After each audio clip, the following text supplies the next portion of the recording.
अस्सलाम वालेकुम। आज हमारा MS वर्ड का लेक्चर नंबर 4 है। ठीक है, तो आज हम देखेंगे कि डिज़ाइन टैब में क्या ऑप्शंस हैं और उनको किस तरह से अप्लाई करना है। तो सबसे पहले आपने मेन्यू टू बार से डिज़ाइन टैब पे क्लिक करना है। तो आपके सामने तो सबसे पहला ऑप्शन आएगा, वो है थीम्स। तो थीम जो है वो आपका डॉक्यूमेंट का स्टाइल होता है। इसका मतलब है कि आपका डॉक्यूमेंट में जो टेक्स्ट है वो किस स्टाइल में नज़र आएगा। ठीक है, उसमें आपके डॉक्यूमेंट के ऑटोमेटिकली आपके डॉक्यूमेंट के लिए फ़ॉन्ट स्टाइल चूज़ किया होता है। ठीक है, वो सारे के सारे आपके डॉक्यूमेंट पे अप्लाई हो जाता है। ठीक है, तो इस वक्त आपके डॉक्यूमेंट पे पहले से एक थीम अप्लाई है। ठीक है, इसलिए आपका डॉक्यूमेंट इस तरह से नज़र आ रहा है। ठीक है, जिसमें आपका फ़ॉन्ट जो है वो थोड़ा सा बोल्ड है और आपका जो हेडिंग का कलर है वो ग्रीन है और जो आपकी सब हेडिंग है उसका कलर है ब्लैक है, लेकिन वो साइज़ में बड़ी है बाकी टेक्स्ट से। ठीक है, तो अगर आप चाहें तो आप थीम पे यहाँ पे क्लिक करें तो आपके डिफरेंट ऑप्शंस आ जाते हैं। इनमें से आप कोई भी चूज़ कर सकते हैं। ठीक है, अगर जैसे ही मैं इनके ऊपर कर्सर लेके आती हूँ उसका प्रीव्यू आपको नज़र आना शुरू होता है। इट मीन्स कि आप उसमें आपका टेक्स्ट किस तरह से नज़र आएगा, कलर्स की क्या चेंजिंग है वगैरह वगैरह, ये सारी चीज़ें आपके सामने आती हैं। ठीक है, तो आप इसमें से कोई भी थीम चूज़ कर सकते हैं। जैसे ये वाली, ये रेड वाला अगर हम चूज़ कर ले। ठीक है, तो यहाँ पे थीम्स के डिफरेंट टाइटल आपका आते हैं। ठीक है, कि आपका टाइटल बिल्कुल लेफ़्ट पे आए और सब टाइटल भी लेफ़्ट पे आए, या फिर आप इस तरह से कुछ देना चाहते हैं जिसमें आपकी साथ में बुलेट्स वगैरह भी आ जाएं कि टॉपिक 1 फिर उसका आगे सब टॉपिक है। ठीक है, तो आप इनमें से कोई भी टाइटल चूज़ कर सकते हैं। जैसे हम ये वाला कर लें अगर। ठीक है, तो ये हमारा चेंज हो गया। अब हमारी मेन हेडिंग ये है, ये कंप्यूटर, और फिर हमारी सब हेडिंग है what is computer, and then हमारा टेक्स्ट आ रहा है। ठीक है, या फिर अगर आपको फ़ॉन्ट स्टाइल चेंज करना है, ये वाला, इसमें से कोई भी थीम आप चूज़ कर सकते हैं। ठीक है, इसके बाद आपके फ़ॉन्ट्स हैं, तो फ़ॉन्ट स्टाइल चेंज करने के लिए आपको यहाँ पे भी ऑप्शन दिए गए हैं। जैसे आपको ये बोल्ड वाला, ये जो पहला फ़ॉन्ट है इसको आप चेंज करना चाहते हैं तो हम यहाँ पे ये वाला फ़ॉन्ट रख लेते हैं। ठीक है, इसके बाद का कलर चेंज करना है। ठीक है, थीम का स्टाइल आपको पसंद आ गया है कि उसमें अलाइनमेंट किस तरह से हुई है, ये सारी चीज़ें आपको पसंद आ गई, लेकिन आप उसका कलर बाद में चेंज करना चाहते हैं तो यहाँ पे आपको मल्टीपल कलर ऑप्शंस हैं। यहाँ कस्टमाइज़ कलर का भी ऑप्शन है, अगर आप इस पर क्लिक करें तो आप यहाँ पे मल्टीपल कलर्स को चूज़ कर सकते हैं। आप बता सकते हैं कि बैकग्राउंड में मुझे ब्लैक चाहिए, जो टेक्स्ट है उसका ये वाला कलर चाहिए, लिंक्स हों तो उनके कौन से कलर्स हों। ठीक है, तो ये सारी चीज़ें यहाँ पे आपको सेव करना है और आपका एक नया कस्टम कलर सेव हो जाएगा। तो इसके बाद आपके पास है पैराग्राफ स्पेसिंग का ऑप्शन है। ठीक है, इसमें आप देखते हैं कि आपका जो पैराग्राफ लिखे हुए हैं उनमें कितना स्पेस आएगा। तो सबसे पहला ऑप्शन है नो स्पेस। ठीक है, तो अगर आप इस पे अगर हम लाइन लाएँ तो आप देखें कर्सर लाते हैं तो हमारा जो पिक्चर है वो बिल्कुल ही सारे के सारे कंपोनेंट्स साथ हो गए। ठीक है, उनमें स्पेस ख़त्म हो गई है बिल्कुल। कम स्पेस में थोड़ी बहुत स्पेस आई है, फिर टाइट स्पेस है, फिर ओपन है, और रिलैक्स्ड वाले में थोड़ा सा ज़्यादा प्रोमिनेंट हो रहा है कि आपकी स्पेस पैराग्राफ के लाइंस के बीच में आ रही है। और डबल वाले जब करते हैं हम तो उसमें आपकी स्पेस ज़्यादा इंक्रीज़ हो गई है। अब आपकी पिक्चर नेक्स्ट पेज पे चली गई है। ठीक है, तो हम दोबारा से इसकी स्पेस सेट कर लेते हैं, रिलैक्स्ड वाली या ये ओपन वाली चूज़ कर लेते हैं, इट इज़ मोर सूटेबल। ठीक है, तो इसके बाद आपका जो नेक्स्ट टॉपिक, ये तो हो गया आपका डॉक्यूमेंट फॉर्मेटिंग का ऑप्शन।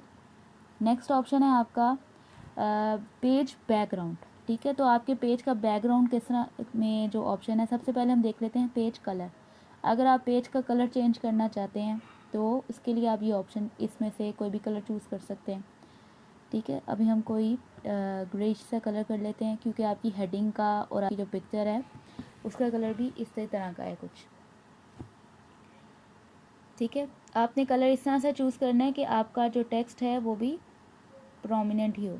ठीक है, यूजुअली आपके जो ऑफिशियल डॉक्यूमेंट्स होते हैं वो वाइट कलर में ही होंगे। ठीक है, तो लेकिन अगर आप कोई कोई कस्टमाइज डॉक्यूमेंट बना रहे हैं तो उसके लिए आप कलर को चेंज कर सकते हैं।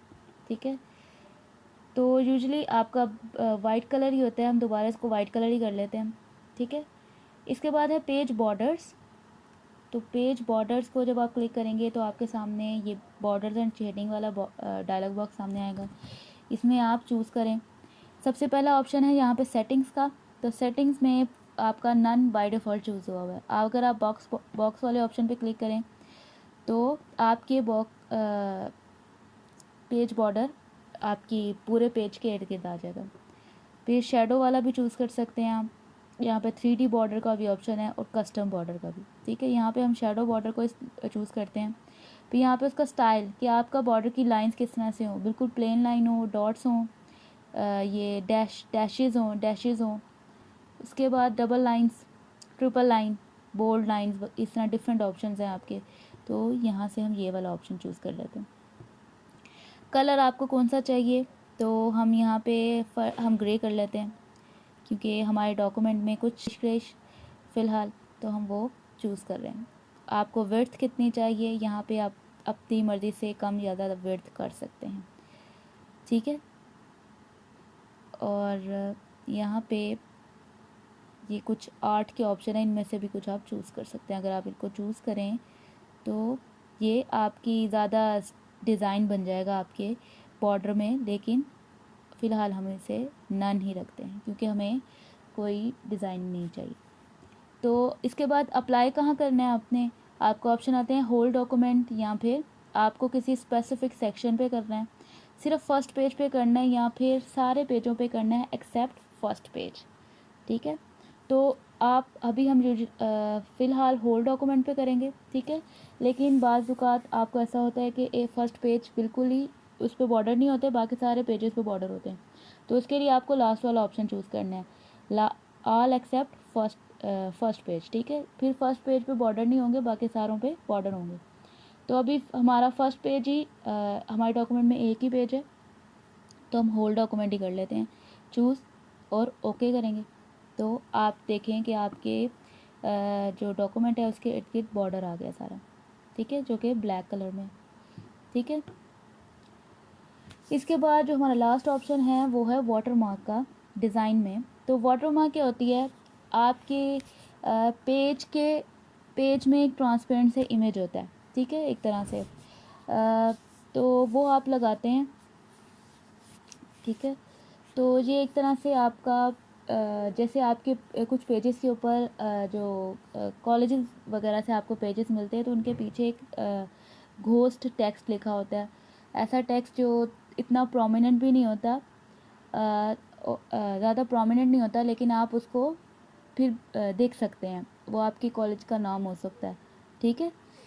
तो इस तरह से जैसे कि आपको जो ऑप्शन नज़र आ रहे हैं, जैसे यहाँ पे ऑप्शन दिए हुए हैं कॉन्फिडेंशियल, जैसे अगर मैं इस डॉक्यूमेंट पे ये बुक मार्क लगा दूँ तो सॉरी वाटर मार्क लगा दूँ तो कॉन्फिडेंशियल, इट मीन्स कि आपका ये डॉक्यूमेंट इम्पॉर्टेंट है, कॉन्फिडेंशियल है, इसको आप चेंज नहीं कर सकते। यहाँ पे डू नॉट कॉपी, आपका डॉक्यूमेंट कोई कॉपी नहीं कर सकता, ठीक है, ये आपने इस पर वाटर मार्क लगाया, ठीक है। तो अगर हम इसका ये वाटर मार्क लगाएं तो आप देखें हम इस पिक्चर को ज़रा नीचे शिफ्ट कर लेते हैं ताकि आपको वाटर मार्क नज़र आए।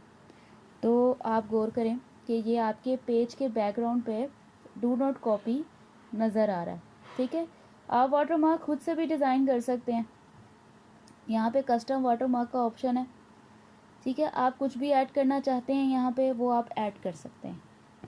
जैसे यहाँ पे आपको टेक्स्ट वाले में आपको कोई ऑप्शन देना है, तो आपका वाटर मार्क अगर हम लिखें MS वर्ड, ये हमारा वाटर मार्क है, तो आप इसका साइज़ चेंज कर सकते हैं यहाँ पे कि 36 हो, 40 हो, 50 हो, कुछ भी साइज़।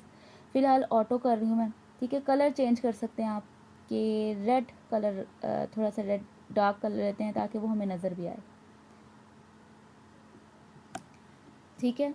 तो आपको हॉरिजेंटल में चाहिए, डायगनल में, फ़िलहाल अभी डायगनल सिलेक्टेड है, डायगनल सिलेक्ट है इसलिए आपको ऐसे नज़र आ रहा है डायगनल की शेप में। हॉरिजेंटल कर लेंगे आप तो आपको हॉरिजेंटल शेप में नज़र आएगा। ओके सिलेक्ट करें तो ये आपका वाटरमार्क, हमने एक कस्टम वाटरमार्क क्रिएट किया जो कि हॉरिजेंटल है। आप चाहें इसे आप डायगनल भी शेप में भी कर सकती हैं, ठीक है। तो यहाँ पे आप दोबारा कस्टम पे आएँ और अब इसको डायगनल में कर लें, ओके करें, तो ये डायगनल शेप में आपका वाटर मार्क लग गया। तो ये यूजुअली आपके डॉक्यूमेंट्स में एक टेक्स्ट होता है जो कि बिल्कुल लाइट राइटिंग में शो हो रहा होता है, ठीक है। ये हमारा हो गया डिज़ाइन टैब। इसके बाद जो हमारा नेक्स्ट ऑप्शन है वो है लेआउट। तो लेआउट पे हम आते हैं और लेआउट में आप देखें कि आपके पास सबसे पहला जो ऑप्शन है वो है पेज सेटअप का, ठीक है। तो पेज सेटअप में सबसे पहले हैं मार्जिन्स। तो मार्जिन्स ये डिसाइड करने के लिए हम लगाते हैं कि आपका इंटायर डॉक्यूमेंट, जो पूरे का पूरा डॉक्यूमेंट है, वो वर्ड में कितने मार्जिन्स होंगे, जैसे मतलब कितने कॉर्नर से कितना फासले पर होगा। जैसे अगर आप नैरो को चूज़ करें तो यहाँ पे अब आप गौर करें कि आपका जो टेक्स्ट है वो बिल्कुल नैरो हो गया। आपके साइड पर जो मार्जिन थे, जो वाइट खाली पोर्शन है आपका यहाँ पर रह गया हुआ, वो बिल्कुल ही ख़त्म नैरो हो गया, ठीक है। अगर यहाँ पे आप मॉडरेट करें तो मॉडरेट साइज़ हो गया थोड़ा। अब यहाँ पे हमारे जो मार्जिन साइज सेट हैं वो हैं नॉर्मल थे, ठीक है। आप इसको नैरो पे चूज़ कर लें या मॉडरेट कर लें, या वाइड करना चाहते हैं तो वाइड पे देखें कितना ज़्यादा एम्पटी हो गया, लेफ़्ट साइड से भी राइट साइड से भी, ठीक है। तो वाइड वाला इतना बेहतर नहीं लग रहा, तो हम मॉडरेट चूज़ कर लेते हैं, ठीक है। इसके बाद आपकी पेज ओरिएंटेशन की ऑप्शन है। तो इसको आप लैंडस्केप में करना चाहते हैं, लैंडस्केप में बना लें अपना डॉक्यूमेंट। पोर्ट्रेट में यूजली होते हैं आपके वर्ड के डॉक्यूमेंट, तो आप इस तरह से इसको बना सकते हैं।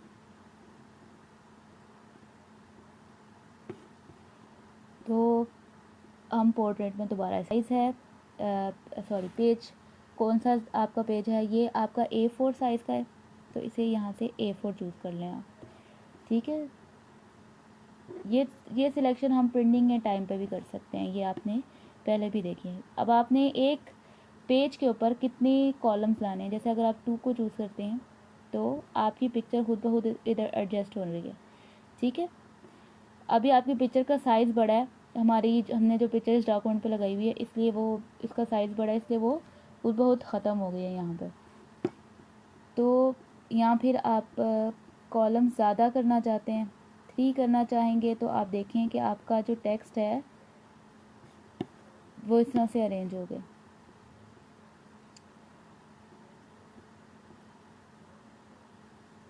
तो इस तरह से आप अपने पेज की ओरिएंटेशन, पेज का जो सेटअप है वो चेंज कर सकते हैं। तो फिर अभी हम इसे 1 ही चूज़ कर लेते हैं।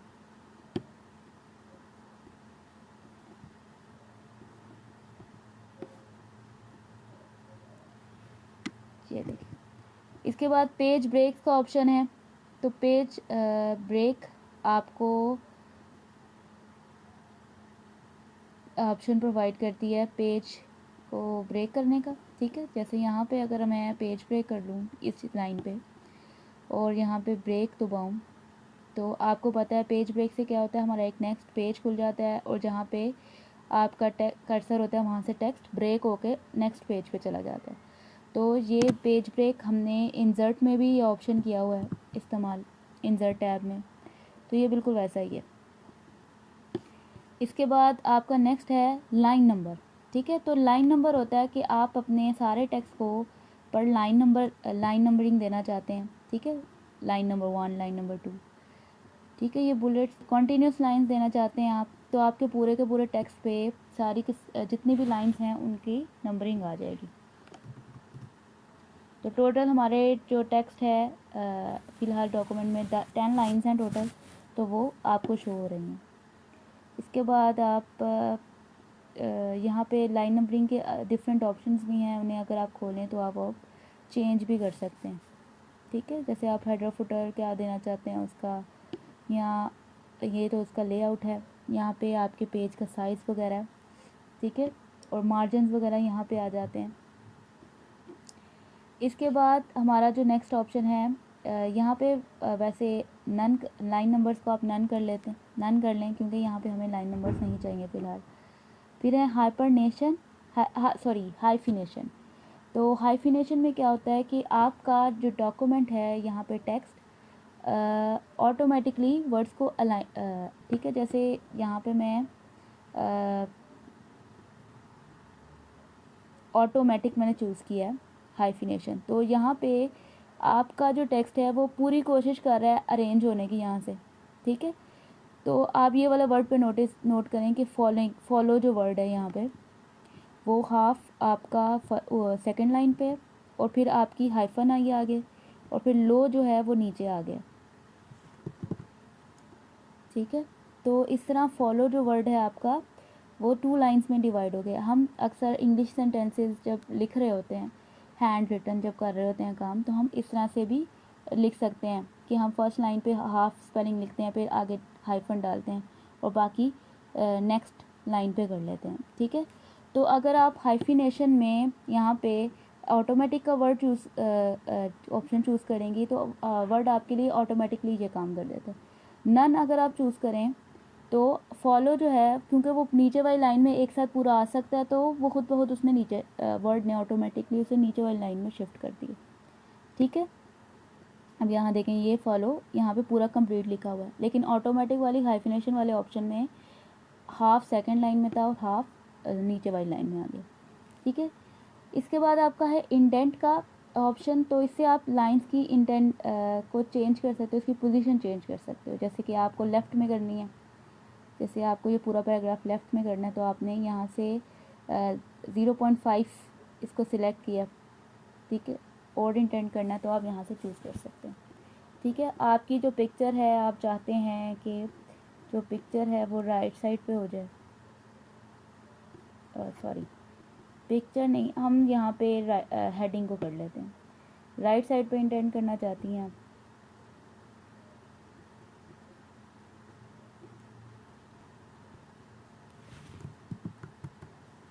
हम यहाँ पे अब राइट साइड वाला चेक कर लेते हैं कि राइट पे जब एडजस्ट होगी तो कैसे लगेगी, ठीक है। तो राइट साइड से भी आपका यहाँ पे एडजस्ट होना शुरू हो गया, ठीक है। इसके बाद स्पेसिंग है आपकी, तो स्पेसिंग को आप देखें, आप देखना चाहते हैं कि आपकी फर्स्ट हेडिंग के बाद स्पेसिंग, जो हेडिंग्स के बाद आपकी स्पेस है उसके बाद कितनी स्पेस आए या आफ्टर में कितनी आए, ठीक है। तो ये आप कम ज़्यादा कर सकते हैं। ये हमने ज़्यादा कर दिया है कि हमारी पिक्चर नीचे चली गई है, ये अब हम ऊपर कर लेते हैं, ठीक है। 24 हमने आफ्टर रखी है पैराग्राफ की और 30 बिफोर रखी है, ठीक है। तो वो आप चूज़ कर सकते हैं यहाँ पर। तो ये हो गया आपका स्पेसिंग, पैराग्राफ स्पेसिंग के का ऑप्शन। इसके बाद नेक्स्ट ऑप्शन आता है अरेंज का, ठीक है। तो इसके लिए आप क्या करें, हम यहाँ पे सिलेक्शन पेन खोलते हैं, तो सिलेक्शन पेन में आपकी जो ऑब्जेक्ट्स यहाँ पे हमने लगाए होते हैं वो शो होते हैं, ठीक है। तो यहाँ पे पिक्चर एक ऑब्जेक्ट है, उसे आपने चूज़ कर लिया, ठीक है। तो आपके कौन से ऑप्शन है, डी सिलेक्ट हो गए यहाँ पे रैप टेक्स्ट का और पोजीशन का। तो पोजीशन से क्या होगा कि हम देखेंगे कि हमारे टेक्स्ट की पोजीशन कहाँ पे आएगी। जैसे आप चाहते हैं कि आपकी जो कंप्यूटर की पिक्चर है वो बिल्कुल टॉप पे नज़र आए और टेक्स्ट सारा नीचे नज़र आए, तो हम ये ऑप्शन चूज़ कर लेते हैं। अब इससे कंप्यूटर की पिक्चर बिल्कुल टॉप पे चली गई है और सारा टेक्स्ट नीचे आ गया है, ये देख रहे हैं आप, ठीक है। इस तरह आप पोजीशन चेंज कर सकते हैं अपने टेक्स्ट की। अगर आप पोजीशन इसकी बिल्कुल ये साइड पे करना, ये बहुत मिड में करना चाहते हैं, तो ये देखें आधा टेक्स्ट ऊपर है पिक्चर के, पिक्चर बीच में है और बाकी आधा टेक्स्ट नीचे आ गया। तो इस तरह से हमारा टेक्स्ट अरेंज हो गया। फिर आपका रैप टेक्स्ट का ऑप्शन है, तो रैप टेक्स्ट का ऑप्शन आप चूज़ अगर करें तो उससे भी आप अपनी, जैसे आप ये देखें, आप अगर आप बिहाइंड टेक्स्ट करती हैं, ये भी आपके टेक्स्ट को और आपकी जो ऑब्जेक्ट्स हैं जैसे पिक्चर्स या आप कोई शेप लगाते हैं उनको अरेंज करने के लिए होता है, ठीक है। In front of the text, behind the text करेंगे तो आप देखें कि आपका जो टेक्स्ट है वो पिक्चर के ऊपर लिखा हुआ आ रहा है, ठीक है। अगर रैप टेक्स्ट में आप ये वाला कोई और चूज़ कर लेते हैं हम,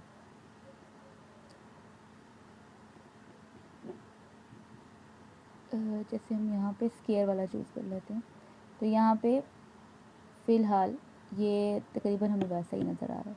तो यहाँ से भी आप इन लाइन अगर आप चूज़ करें तो यहाँ पे आपका वो पहले वाली सिचुएशन ही हो गई है हमारे टेक्स्ट की, ठीक है, बाय डिफ़ॉल्ट वाली सिचुएशन। इसके बाद आपका आप इसे अलाइन करें, रोटेट करना चाहते हैं ऑब्जेक्ट को, ठीक है, तो वो भी आप कर सकते हैं। फ्लिप आप मतलब आपका इसकी रोटेशन करेंगी, फ्लिप कर रोटेट करें अगर, तो इसकी